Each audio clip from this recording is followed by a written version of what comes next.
All right, good morning, everybody. Today is Monday, November 23rd, 2015, and this is Before the First Cup with Jules here on UCY.TV. Happy Monday, everybody. It is snowing. Yes, it happened. It's coming down in big puffy flakes. It is snowing in 25 degrees. Pretty cloudy here in upstate New York. I can't believe it's snowing. We actually got a couple inches overnight. First snow of the year in the Great Lakes region. Chicago, Michigan, Buffalo, and apparently Rochester. I don't know, JJ, if you're getting any. And I didn't even look at the map yet. I'm not sure if this is even, it's probably lake effect snow. So there was quite a nasty cold blast that was coming down across. But anyway, it looks like it's going to be 60 degrees again by Wednesday. So it'll all melt. But yes, we do have snow on the ground. So that means that we have just reached another portal to the next 4 months of my life. Locked in the house with lots of cold and snow. So, all right, where do we leave off on Friday? We titled the show Samsung, Google, DARPA, Military Connection. And actually, that dovetailed into the show that we had done the day before on Thursday that was titled Toyota, DARPA, Samsung, and Robots Take Our Jobs. It's quite an interesting tangled web, and actually it wasn't even that tangled. It was pretty straightforward. Connections between Samsung and Google and DARPA. Samsung has, of course, also, we discovered, their entire military division where they are building tanks and military equipment as well as surveillance gear in South Korea. They also are the number one phone manufacturer, 25% of the entire Android market, we found out. But they're in bed with DARPA working on their secret smartphone program for soldiers in the field so they could do anything from, launch drone strikes remotely or giving the green light to drop whatever payload they had on the drone that was targeting an insurgent. And this is going to make their lives so much easier in the battlefield. It'll also allow them, I think we saw yesterday, they had all these secret apps, or Friday, and honestly, I don't know what all those apps are, and I'm not going to dig back through the stories because they were really insignificant. But the story was quite good. It gave a pretty interesting overview. We remember that he found the DARPA facility behind the old shopping mall with no labels on it. It was pretty scary looking. And of course, Samsung, the connection with Samsung, I talked about a long time ago after we had first seen them talking about, and I said it was Larry Page. I don't know why I always get Eric Schmidt and Larry Page confused. It's Eric Schmidt from Google was the one who was giving the interview about the longevity project with somebody like, I think it was CNN. And one of the things he had talked about was the relationship with Samsung, how important it was going to be for smart appliances. We found it interesting as well that good old Regina Duggan had come over from DARPA and took over the smartphone division. Now something else that I totally forgot to mention Friday, but we talked about it a few weeks ago. Good old DARPA Dan, when he hopped over to Google this year, I forgot he's now working in the mobile phone division with Regina Duggan. Now, Regina Duggan and DARPA Dan are both from Google. So we just read about the secret Google cell phone program using Samsung cell phones for soldiers in the battlefield and all these tools and applications that they're going to roll out to. And I think they already did. They said the Boston bombing, they're rolling it all out to law enforcement and first responders. Now, of course, seeing this whole shuffle, and we've been following this stuff for quite a while, of all these people from different government agencies, especially DARPA, sliding into seats within the tech corporations. And don't think that this is a mistake, because it's not a mistake.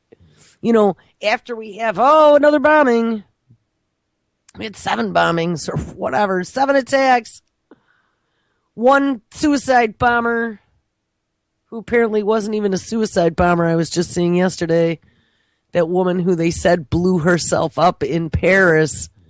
The news was saying yesterday she really didn't now blow herself up in Paris. So if we listen to Brandon's shows for the 11 signs of a false flag, here we go. Switch the willy. And all of a sudden the story changes again, which it has. It's changed a number of times, but the story I saw yesterday said that the woman did not blow herself up. Somebody else in the room that they didn't know was there blew everybody up. But that's besides the point. As we have all this quote-unquote terror now that's descending on the globe, and it's been this ever-increasing mantra, at least for the last 4 years I've been doing this crap. Every year, I know it doesn't seem like it, because, we've been sitting here for 4 years, at least. Some of you 7, 8, some of you 20. But at least in this forum, it's been the last 4 years for me. Going, it's coming. It's coming. New World Order is marching right on in. And we're like, well, where is it? But we really can see it now. This Paris thing, of course, is going to bring us all together to be able to save humanity. This climate change thing is also pushing forward along with the police state, and their intersecting point between the police state and climate change and technology to fix all this happens to be, the tech companies and all this mad science gone mad. That seems to be the answer.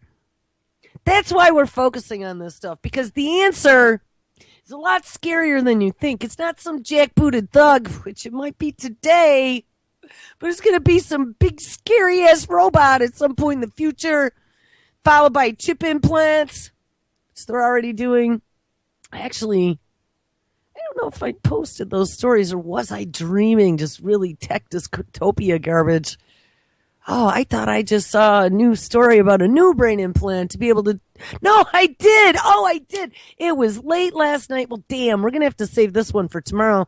I forgot. I was checking my email before I went to bed.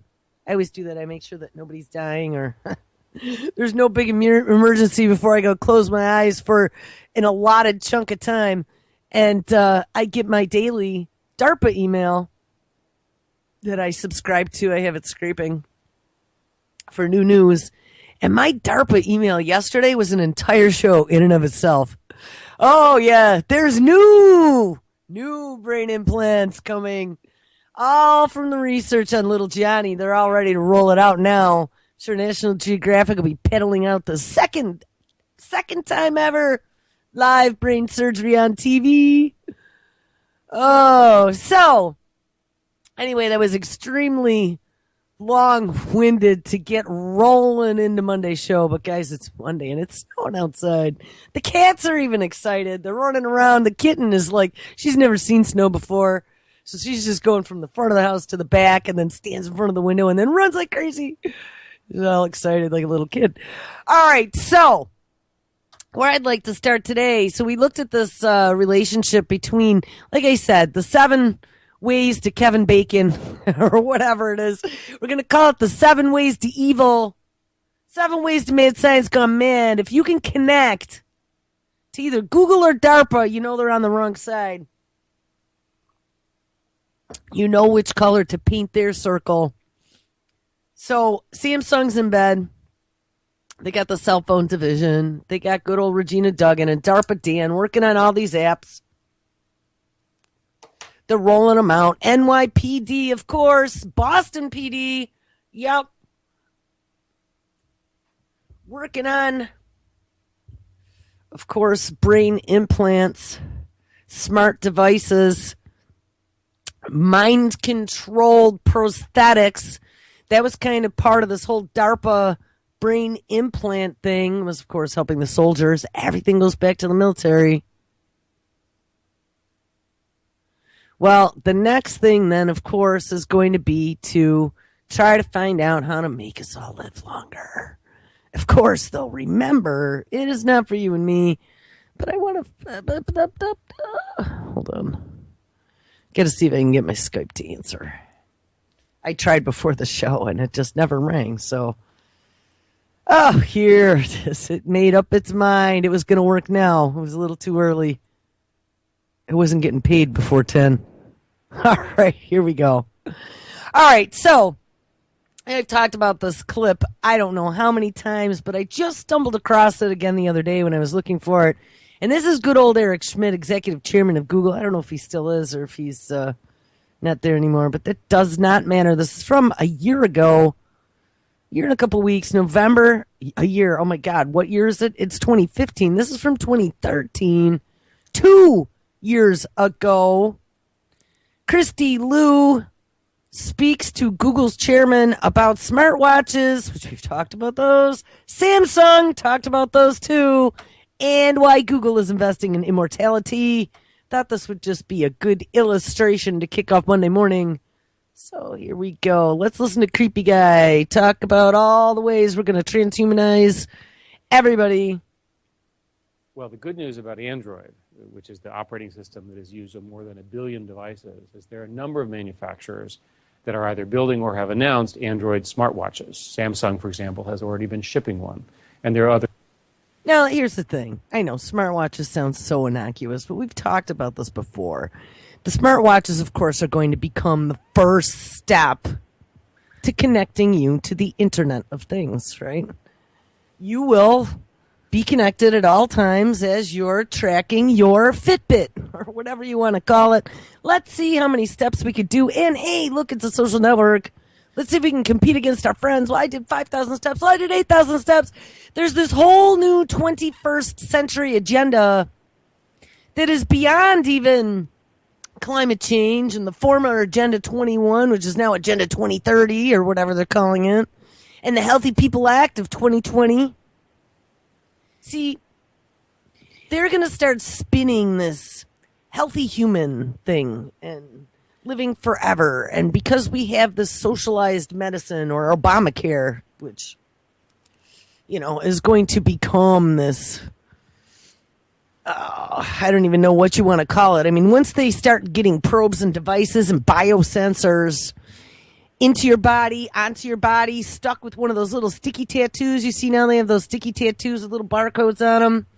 They got phones with biosensing, which actually I don't think I pulled that story up. I had one from last week.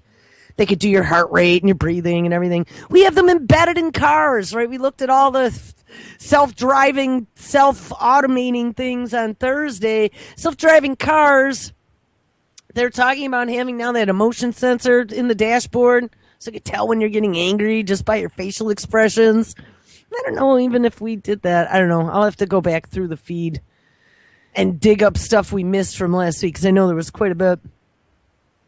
But, you know, it's not going to be too long, and probably already it's happening, but it's not going to be too long before it's commonplace for you to be connected all times to the Internet of Things and tracking something.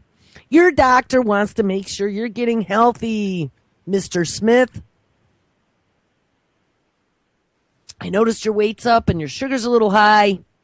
So look, we have this new device that's actually going to save you from having to come back for follow-up visits. So here, you get this little wristband that looks just like a pink. You can pick your choice of colors. We got 20 colors. And it looks just like the, support cancer or support the troops bands. You could be real cool. Pick it, and it'll say, I'm getting healthy. I believe in me, or something like that.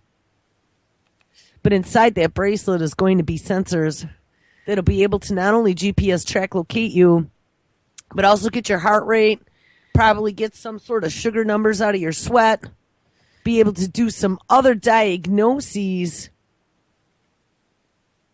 And it'll all be under the guise of a quote-unquote smartwatch or some kitschy little cute device that they'll be able to get the majority of the asleep people to hop on board, because big brother, big mommy, big daddy, big government told me that it was in my best interest for my health, for the future and the well-being of the planet to get healthy. But what they didn't tell you is getting healthy means that you're going to be sucked into the tracking mechanism of the machine down to the cellular level, and they're going to be able to dictate to you exactly what you're going to be able to eat because, hey, like we said, cows got too much methane. They're not sustainable. But you know what? We have this wonderful insect cricket mealyworm protein that just is loaded with nutrients, and you get more out of an ounce of mealyworms than you do a steak. And look, we have this cute little countertop mealyworm farm for $29.95 that you can actually make your own, and they taste nutty on salads. Oh, yeah, they do. At least that's what the story said. All right, let's get back to, I don't even ever remember this, Eric Schmidt. Let's listen to Eric Schmidt now. Tell us how involved they are, how Android operating system is just going to save us all, and our Google smartwatches, and how we can connect to everything. And, oh, by the way, immortality. There's coming. So, again, you'll have an IP address on your hand. You'll have a mobile phone. Maybe you'll have something on your glasses. It's very exciting. Google just bought one of these Android smartphone or smartwatch makers, Whim. So is something in the works here? Well, let's not talk about Google's future products. Stop for a second. So this Whim, I haven't really dug into them, but the whole smartwatch thing ties into their Google Calico project, which is their life sciences division. And remember, we just had the director of the National Institute of Mental Health leave the federal government and move into that division, right? He's the one who wants to be able to start diagnosing mental disease. And of course, we now discovered mental disease isn't really mental disease. Mental disease occurs on a big, wide spectrum. And he wants to be able to diagnose that stuff with a cell phone and a Google app of some kind. So, I don't know. Shit's going to get very interesting. I will tell you that the Android ecosystem, there's a lot of devices like that coming. We anticipate a sort of Internet of Everything model, which has been discussed pretty broadly. What will happen is the computers will all self-assemble. You'll walk into your house, and your watch will figure out that they're in your house, and interesting things will happen that make your life more productive and fun. Let's talk about Google Android, okay? And in particular, Samsung's dominance in Google Android. I mean, is that a good thing or a bad thing? Because Google Android has enabled the success of Samsung. Your thoughts on that? Well, Samsung, and I met with them when I was in Korea, is very, very committed to Android. And indeed, they're bringing out a large number of other sort of Android-related products. Because, of course... No, wait, I want to stop because, see, when we listened to this clip, and actually we listened to this clip when it first came out, if you guys can even believe it, that was 2 years ago. Like, I can't even believe this. Oh, by the way, I want to say happy anniversary to JJ. Facebook told me like 4 times yesterday it has been 4 years since JJ and I became Facebook friends. So, woo. Actually, it means we've been doing this for too long. But I can't even believe that this was 2 years ago. We listened to this clip when it first came out on the show, as a matter of fact. But what we didn't know at the time is the involvement of Samsung with not only Google, which of course is what he's talking about here, but with DARPA and with their own military arm. Now, of course, the whole South Korean connection, we talked about that the other day. I mean, not in depth, but, you got North Korea there. South Korea's kind of off by itself. So, of course, we came in as big brother. We pet them on the head, say, don't worry, we'll keep you safe. Just let us put a big fat military base here and send lots of American dollars, and everything is fine. So, Samsung is this large military manufacturer and smartphone manufacturer and device and appliances in South Korea that Google's in bed with on all levels. So they got the cell phone, the Android operating system, they got the Internet of Things and all the appliances, and who knows what else. So anyway, I just backed this up just a smidgen. Now let's listen really carefully how he talks about Samsung, now knowing what we know about Samsung And just think about how scary this is, this relationship, this beautiful picture that, they are saying now is kind of on the rocks, but then they're like, but it's such a beautiful friendship. They got a lot of things locked up here. And Samsung is far enough away. It's not an American company. It's not a Chinese company. And oh, yes, remember, Samsung is also the company that we read about the day before, who is building the entire army of robots that is going to flood the Chinese factories to help the poor Chinese business owners with their expensive labor problem that they have. Yes, we're going to replace the Chinese workers. I believe it was 3/4 in the one factory for making mice. It went from, I don't remember the exact number. I think he said it was like 40 people to manufacture 800 mice in an hour. And once they cut over to the robots, it now takes 10 people to manufacture the same number of mice in the same hour. Google is so in bed with all this stuff, and they just come out with a smiley face to the consumer. And look at how great we are. We're going to make your life so much easier. But it's not about that. All right, so I'm going to stop talking, and we're going to listen now to Eric Schmidt. What's on that? Well, Samsung, and I met with them when I was in Korea, is very, very committed to Android. And indeed, they're bringing out a large number of other sort of Android-related products. Because, of course, Samsung makes more than just phones and tablets. They make refrigerators and many, many other kinds of devices. Yeah, and he didn't mention, tanks. I mean, when we read that story the other day, like, they literally make tanks, missile loaders, automatic loading equipment, surveillance gear. He just kind of bundles it and all other kinds of devices. So they're part of our partnership to make Android and the Internet of Everything really happen. So that partnership is very good for us. By the way, that Internet of Everything, that was a term that, God, when I was still an engineer, and we're talking early 2000s, that's what we were calling it, was the Internet of Everything. Cisco had coined that term, and that was just in the very beginnings, though, as we were like building the networks to support all these devices and trying to upgrade routers and get everything moving over to IPv6, which was a new expanded IP addressing scheme to be able to support the Internet of Everything. The older version of IP did not have enough IP addresses for every cell to be on the Internet, but we do now. Samsung has really redefined the smartphone space. Today, they are the #1 mobile phone manufacturer in the world, and they're #1 ahead of Apple's iPhone. So you're bullish about Samsung's continued success? Not only am I bullish, Samsung itself is riding high on the success of their decision to standardize on Android and to use their technology. And they're really an innovator in terms of integrated hardware. They do a fantastic job. Let's talk about moonshot projects. So much discussion about the driverless cars at Google, Immortality project. Right. Does Google do this? Because we can, because we have the economic resources and the leadership. Yes, the economic resources and the leadership. Good old Kurzweil coming in as director, the head of engineering of their AI division, no less. And somebody says, well, how much of a budget do you have? And Kurzweil says, I have an unlimited budget. So, yes, we sure do have our resources and the management, and we do it because we can. We can take bets that other companies can't. We fundamentally believe that technology can be a force for good, that investment with very, very sophisticated scientists can invent new products, and we're willing to fail. We're willing to build products that might not work or might not work in version 1. But we know if we keep trying it, eventually something really interesting is going to come.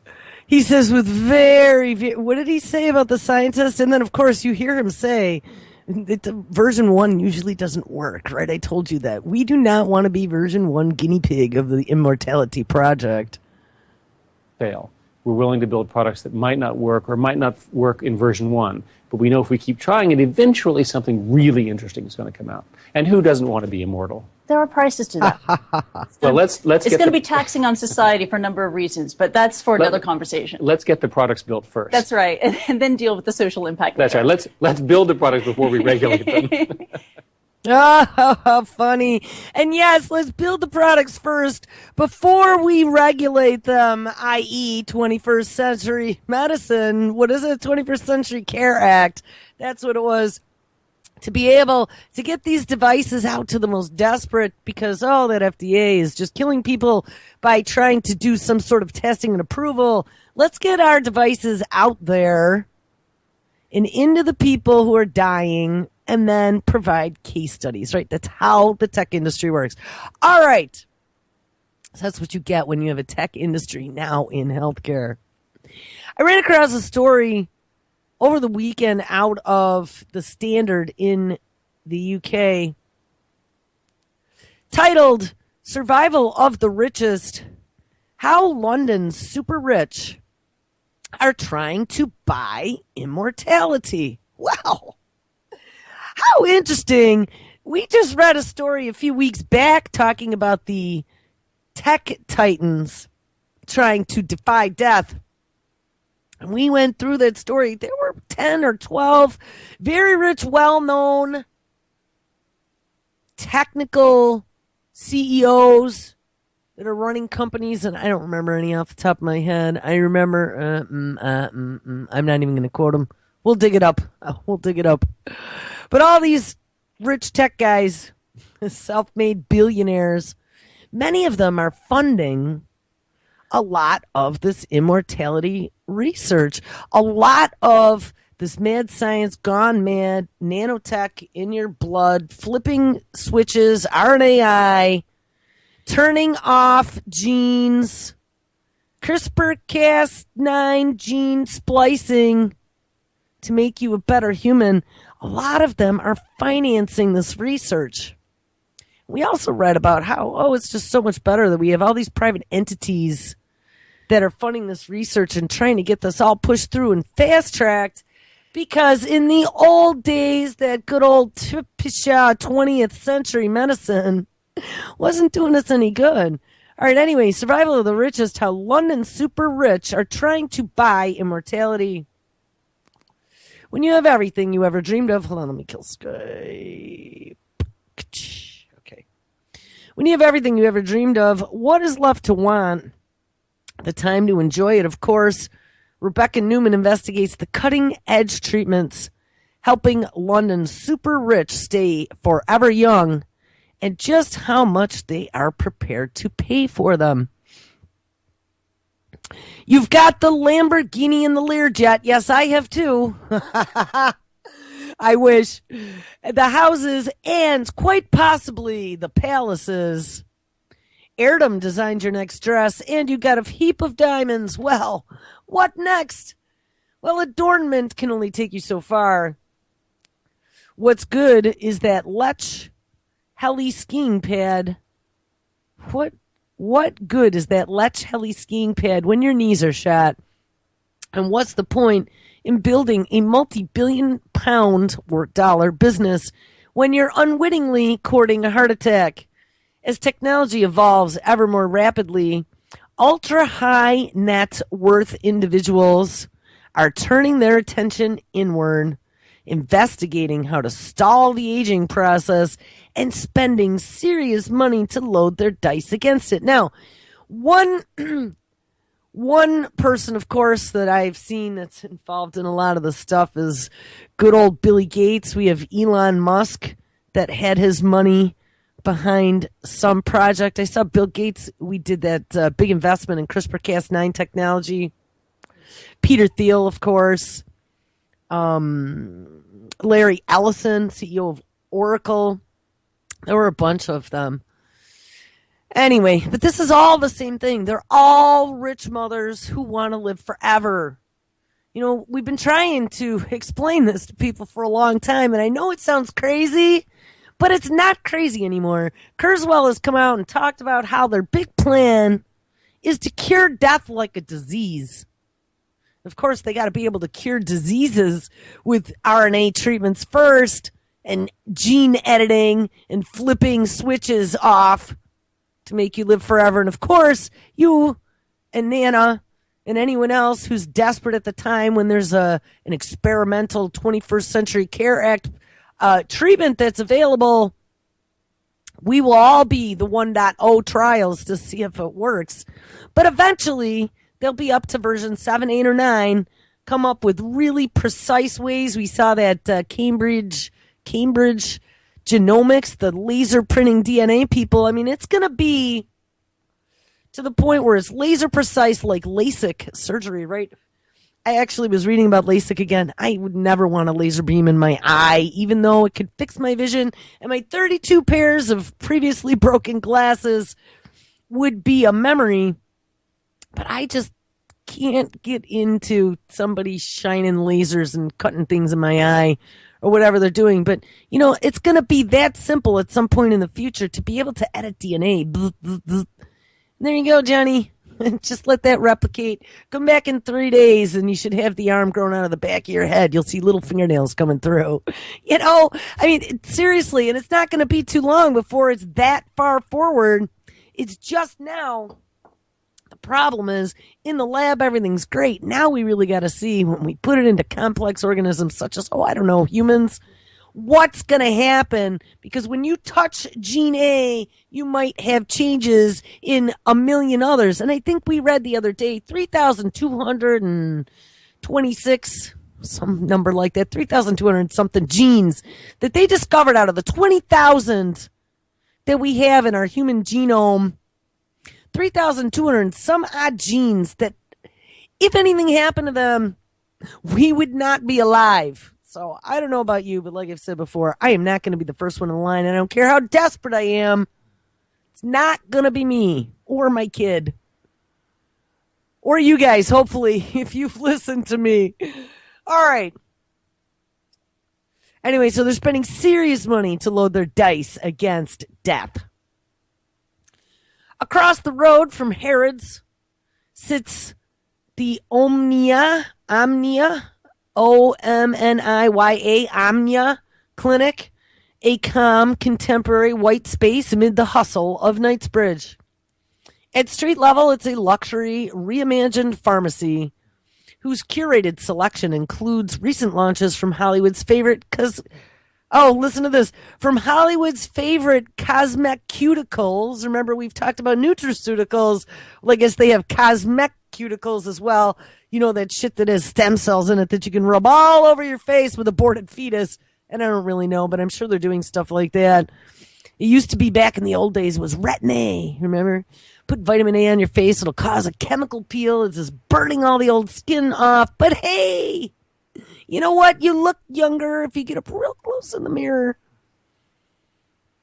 Includes recent launches from Hollywood's favorite cosmeceutical brands, Zoe Skin Health and Dr. Levy. Says, I wanted to create a place that brings the newest advances in medical and regenerative health to London, says co-founder Daniel Cater, a former lawyer.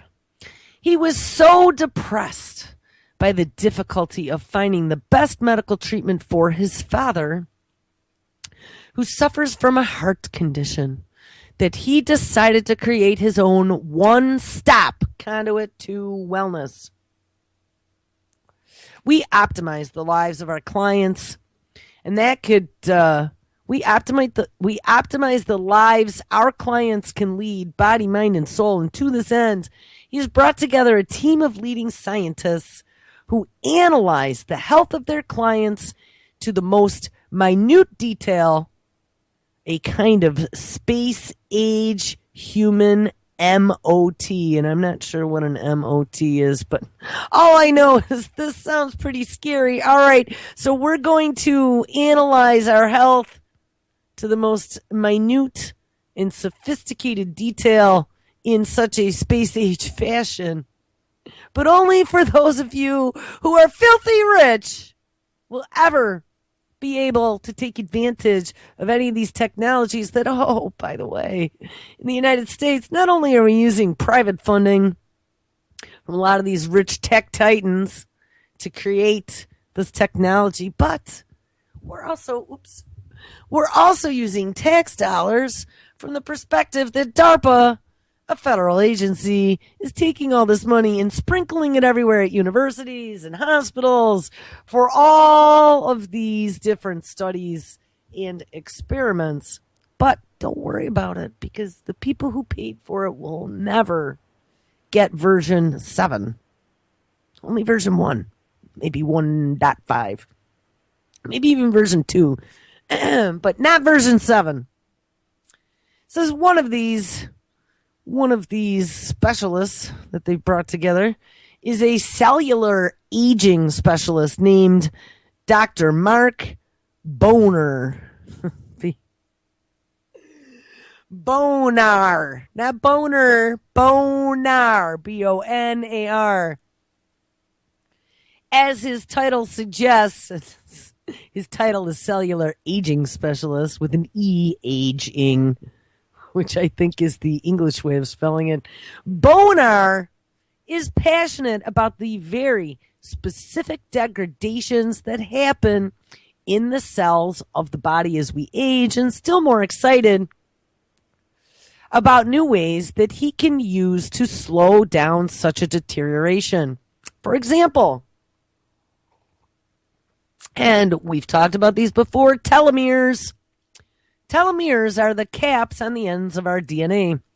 We also discovered that in cloning, there is some question as to whether or not that's why certain clones, such as Dolly the sheep and others, don't live quite as long as the originals. And they think it is because when they clone in certain species, the telomeres actually shorten. Shorter the telomere, the shorter your lifespan. Telomeres are the caps on the ends of our DNA, explains Bonar. A bit like the plastic on the end of a shoelace. Yeah, let's take it down to that simplistic means. They prevent our ends from fraying.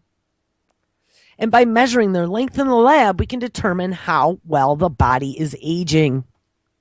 For instance, if at 30, you show wear and tear you'd expect in a 40-year-old.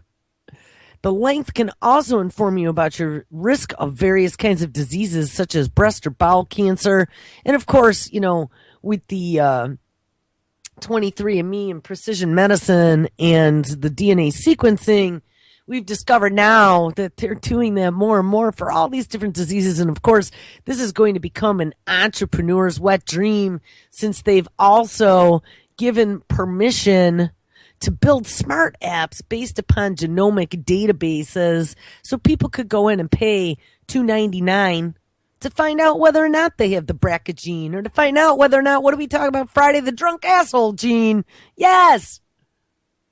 Well, they can also find out whether or not you're going to end up with, early death or not. More dramatically, Bonar considers a product. My God, it's hard. It's Monday. More dramatically, Bonar continues, a product has been patented, and it has been around in the States since 2011, called TA65. It's the first I've heard about this, because I'm sure the rich fuckers have been hiding it. TA65, and it's been around for 4 years now, which can rebuild your telomeres, pausing this process central to aging. In fact, by making the telomere length longer, you can actually make cells younger, he argues. And in one study, fruit flies, yes, one of our favorite little living organisms that we can genetically manipulate, fruit flies given TA65 doubled their life expectancy. So maybe we did read about this. I remember reading about some of the fruit fly experiments, but they never mentioned what it was called, TA65. I'm going to look that up later. It doubled their life expectancy, while another study on rats discovered that the risk of them developing certain cancers also fell by 30%. And yes, Bonar can prescribe TA65 for you in a capsule or a cream. Telomeres are, however, only one part of the therapy. If you suffer from low energy, Bonar might look to the functioning of your mitochondria, which are the cell powerhouses that produce energy, or the glycogen, I don't know what that word is. Glycation, glycation, using of sugar is what that word seems like it would be. The cell powerhouses that produce energy, or glycation. Oh, typically the result of sugar molecules bonding to protein, which makes your blood more goopy and your cells more brittle and liable to break down. He also might consider using artificial means, such as HGH, human growth hormone, to stimulate cell reproduction. HGH peaks in our 20s and then declines, as well as making you feel like you just turned 21. It also gives you better hair, skin, nails, and tremendous energy. HGH can be administered via a drip, but it is, of course, better to encourage the body to make its own, which is where Bonar's work overlaps with another Omnia specialist, nutritionist Peter Cox. Nutrition might sound low-tech and amid such futuristic methodologies, but not at all, argues Cox. He claims the sophistication of his analysis via all-incisive, wide-ranging consultations, which leads to an array of blood tests and enables him to work alongside Bonar to mitigate issues such as glycation and a whole spectrum of current or potential disorders. Most people have difficulty getting enough nutrition, says Cox. But wait, didn't we find out from Dr. Huber that one of the side effects of glyphosate being poured on everything is that it chelates out all the proper minerals, and creatures such as the bees, despite having more than enough bee bread and food around, seem to starve to death when they consume the glyphosate? It's not allowing the proper uptake of nutrition from the food that is consumed. And don't think that that only applies to the bees, nor think that this is unintentional. Of course it is. Bad nutrition means you age faster.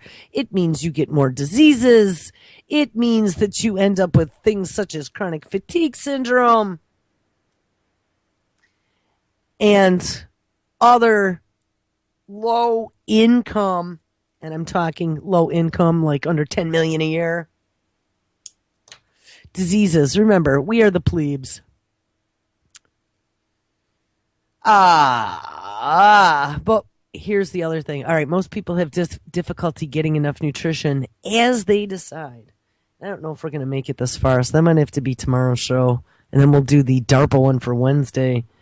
But as we now start seeing climate change, and I saw a story yesterday that was pointing to some of my favorite drinks, telling me to look at them more closely and see how sustainable my cup of morning coffee is. Put on a seatbelt when this climate change conference comes around in the next couple weeks. I think it's like next week in Paris. I think that there's going to be another crank put on the vice as to our availability in food. And I'm very surprised with Thanksgiving coming up. And actually, my daughter asked me, because she was doing this presentation she decided for Thanksgiving for school. She does little things like that on her own, and then they let her present them to the class. Her last one was a 33-page PowerPoint on 12 kinds of turkeys. Yes. That she presented to the class at lunchtime. They all skipped lunch, ate in the room so she could give her presentation. This newest one was about turkeys again. She's fascinated by turkeys, but now she's looking at all different issues with turkeys. And I guess we were talking at dinner the other night. She started questioning me about bird flu because she had read about the turkey callings and all the bird flu that was going on, and wanted to know whether or not the turkey that we are getting for Thanksgiving dinner was going to be affected by the bird flu. And to be completely honest, I haven't heard a word in months. And I mean, we followed that on a daily basis for a while there as they were culling. I don't even remember what the number was, but it was pretty insane, like 78 million birds. And the first time ever out of Iowa, which is the majority of our egg production, They had culled so many birds that, we had a shortage in the United States of eggs. And for the first time ever, we had to start importing them from foreign countries. And I believe, correct me if I'm wrong, but I believe the country we decided to import eggs from was France. So anyway, I mean, despite also, the growth hormones and whatever else they put into turkeys, all these horrible things that who knows what they're going to do to you. I said to my husband, I said, look, we've talked about this before. Let's see if we can find an organic turkey. And I know last year I went through this and I had found out that the only way you're going to get your hands on an organic turkey is to be able to pre-order it long before Thanksgiving. But I said, you know what? People are just so now waking up to the fact of all these chemicals and crap and the GMO feed they give the animals and whatever. I bet you getting an organic turkey would be a hell of a lot easier now. You found a website, and of course, none of our grocery stores have organic turkeys. They have ones that, are like free range and whatever, but none of them, it says specifically they're organic and didn't eat any type of GMO corn or soy or feed at all.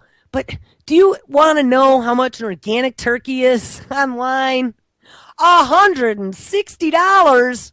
Yes, $160.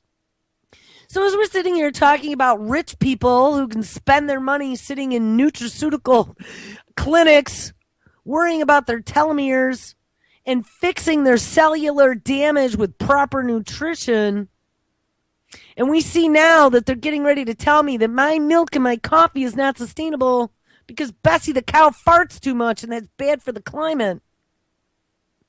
I have a real problem here. $160 for a turkey that doesn't have GMOs in it.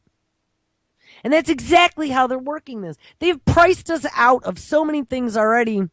I was talking about the $13 steaks. No, I looked at the store. They're not $13. Yeah, they're $13 in the package, but it's like $15.98 a pound. So they're less than a pound steaks. And that's not for any grass-fed, non-GMO fed free-range beef either. That's for like wherever the hell the beef came from. We don't have labels anymore. $15.98 a pound. I don't know. I was probably looking at ribeye. But I mean, it's not like we're eating filet mignon. $15.98 a pound for a ribeye. It's probably pretty close to that for a T-bone. It's just, so when we start looking at how we are being squeezed out, and we discovered back a few weeks ago, 84%, something like that, of all processed food has GMOs in it. Let's just even say 80% has GMOs in it. The majority of the formerly middle class, now in the lower middle class to upper lower class, because everybody lost their jobs and the robots are coming to take them, Americans are doing what they can to survive. And every week, as the prices go up on everything around you, but your income does not, it gets more and more difficult to do so. And they go shopping at places like Walmart. Walmart, of course, has who the hell knows what. And hey, they're going to benefit a lot from no labels on anything. But they keep their prices low. And with that Trans-Pacific Partnership, hey, you might be able to get some Indonesian cows. I don't know. But you see where this is heading. If you don't have the bazillions of dollars to stay healthy, and we knew this, bazillions of dollars to stay healthy and do all these weird treatments and eat nutritious food that's not loaded with glyphosate that chelates out all your nutrients, you might actually live a good long time and be healthy. Anyway, that was a long rant, so let's get back to the story. Most people have difficulty getting enough nutrition, says Cox. And even if you're eating a good diet, it may be that your gut isn't functioning optimally, or you are unable to absorb the vitamins and minerals you need. Ding, ding. Yes, we also found glyphosate, according to Dr. Huber, is a very potent antibiotic, and it not only kills all the beneficial microbiota in your gut, but also in the soil when it is sprayed on the crops. and in the animals that ingested his feed as well. Back to the story, this balance of nutrients is crucial. Imagine if you are a sought-after female singer on tour, and if sustained stress is causing levels of cortisol to spike, there will not be enough resources left over for the body to produce other key hormones. And this can lead to all sorts of issues: the depletion of energy, menstrual irregularities, and the risk of infertility, a lowered sex drive, and even depression. Now, interesting too, he talks about these stress responses and the overproduction of cortisol. And I've dug into that as well. Cortisol is the chemical that's produced when you're stressed out, and there are people who can live on that. I lived a life of 20 years of living on stress and caffeine. That's how it went, and it ends up putting you into adrenal failure, where you end up with that chronic fatigue syndrome. And as we have all these things going on in the world, wars, I've seen so many people like posting things like they just can't deal with watching this stuff anymore. And all these people dying and terrorists everywhere. And now ISIS is calling for worldwide terror attacks everywhere. The day of terror is coming, they said. Be afraid, be very afraid. Let's get our cortisol levels to spike. Let's put our hormones all out of whack. Let's deplete our energy and make us depressed. Yes, that is what stress does to you. That's what watching all of these negative events happening all the time, it's affecting you in many ways that we don't even realize, and then, of course, making you sick and prime for the medical complex, and worth a lot of money. Omnia might treat such a client with artificial hormones such as HGH to balance this depletion, then add a hit of minerals and vitamins required for the body to start synthesizing its own hormones via a drip. After that, Cox will design a plan to ensure that over time the body is brought into balance. And when we have chosen the appropriate treatment, we put in behavioral support as well. You might need a psychologist, a life coach, a fitness trainer, and so forth. I would think about adding appropriate nutrients to the client's diet, and with this sort of individual, I would also plan it with their chef. Yes, for those of us who have personal chefs and trainers and psychologists. Alongside Boner and Cox sits a facialist and 2 aesthetic doctors to match the internally focused therapies with anything from peels and massages to a platelet-rich plasma treatment in which your extracted blood is spun in a centrifuge to retrieve its platelets which encourage tissue regeneration, and then injected into the wrinkly parts of your face. An annual plan to get this done might cost anywhere from 10,000 pounds, whatever that equals in US dollars, on upwards. As I leave, and this is the guy writing the story, my head is whirling with the possibilities of protecting one's telomeres or slicing the risk of heart disease. And I pass Boner, and he's on his way to meet a member of a foreign royal family that he treats. He says they are proactive. They say, I am running my empire. Your job is to keep me healthy. Yes. Across town, just off of Harley Street, is Viavi,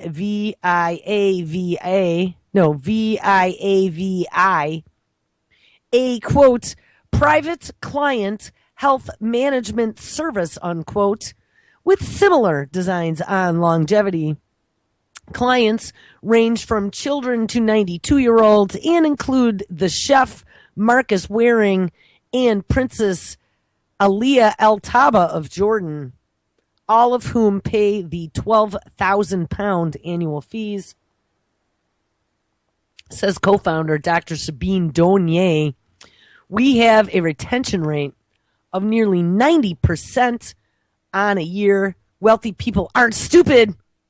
The fact that they are staying on at via V is due to the fact that they believe in what we do. As at Omnia, treatment at via V begins with analysis, and this might include ultrasounds, MRI scans, arterial elasticity, or even complete DNA sequencing. We'd watch, for example, the inherited mistakes in the DNA, and if by accident you match a certain environment to certain mistakes, this will express an illness. Anything from gallstones to heart disease, and it's like playing cards. There's an element of luck as to whether you win, but your chances are higher if we can look at your hand, i.e. your DNA. Via V might also monitor sleep, even if a client is sleeping a full night, and if the stresses of the day or their late night use of computer screens or smart screens are such that they do not slip into deep REM sleep, the healing process, such as the rebalancing of your hormone levels, will not take place. Yeah, we did stories on that as well. Checking your email and stuff before you go to bed is not a good thing, and I know I always do that just to make sure the world isn't falling apart before I close my little eyes for a few hours, but it's a very bad thing to do. Sleep is one of the areas that relates to cognitive functioning, so Via V carries out tests looking at memory and concentration and can map the relative electrical activity in the left and right hand sides of the brain. We can also find out if your brain is working optimally or not, and if not, your risk of Alzheimer's significantly increases. Ways to manage this might include, again, nutrition, exercise, and meditation. And you know what, guys? The story continues on, and we are just about out of time. Remarkable as they are, these developments are just the beginning, with Google running Calico, and they mention it focusing on health, well-being, and longevity. And hedge founder Jun Yun offering $1 million to anyone who can hack the code of life and restore the homeostatic capacity of an aging mammal to a young adult. The fountain of youth might soon start flowing for real. All right, guys. I hope you have an awesome Monday. Stick around. Ms. Lonnie Clark is up next. All kinds of good radio today, and I will catch up with you tomorrow. Everybody take care.